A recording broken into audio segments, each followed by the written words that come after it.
Aqui já está a máquina montada, colocar a borracha de contato, ela que faz o contato aí com a tela touch, colocar o mostrador, os ponteiros e o relógio já está pronto. Desbloqueei aqui o touch e agora está funcionando.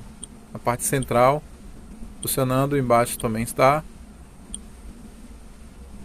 O altímetro não está contando porque o sensor está com defeito. É isso aí, galera, um grande abraço e até o próximo vídeo.